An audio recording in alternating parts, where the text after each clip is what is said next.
In your portfolio, you mentioned, you want people to kind of not just jump into the deal flow. We were talking briefly about this. So I'm just curious, what prompted you to kind of consider the AI Masterclass so seriously to say, okay, this would be useful even from your perspective? Because it's happening, and people who don't adapt are going to be eaten alive, especially companies. And I'm excited about the Masterclass because so much of the emphasis has been on fear-mongering and on whether or not AI is even good or not, as if we could stop it.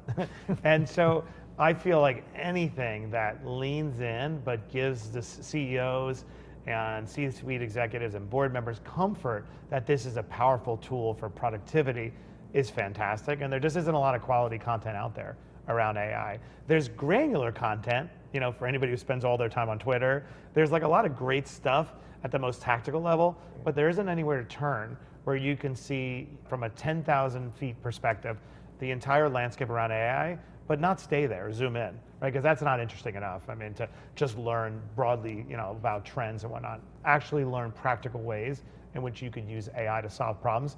There isn't a class for that, and now there is. No, now there is. Thank you. And Dr. Irig, who's a sponsor from Invite, the dean there for the class, that was sort of his vision to say, hey, it's really, there's nothing strategic out there. Everything's very tactical, or like telling you about the algorithms, or hey, here's 1,300 new prompts and how to become a better prompt engineer. Yeah, and also I find in dealing with executives that there's a couple of camps, right? There's the fear-mongering camp, that's fading very quickly, that'll be gone within a year.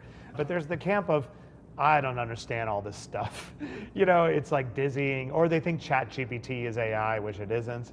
And so they know the words, and then maybe they played around with it for a little bit, and then that got kind of frustrating, because if you don't know prompting, ChatGPT can actually be very defeating. Like, I'm sorry, my knowledge database only goes back to 2021, and then you're annoyed.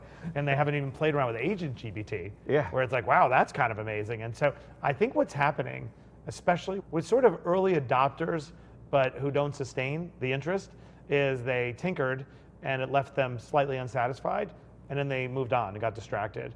And that's a shame, because they're just scratching the surface. And so the tools that we read about do not reflect the innovation that's happening. So providing a course, a class, where people can go deeper and realize, no, to hold your attention. This isn't crypto.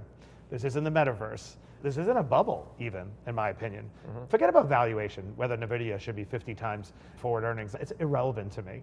The more important question is this a substantive transformation in our society? And I think it is the greatest transformation of my lifetime, even greater than the internet. And so it's really important that there's a class that gets people to feel both safe and comfortable, that you don't need an engineering degree in order to understand it, but at the same time is useful and actually provides tangible value.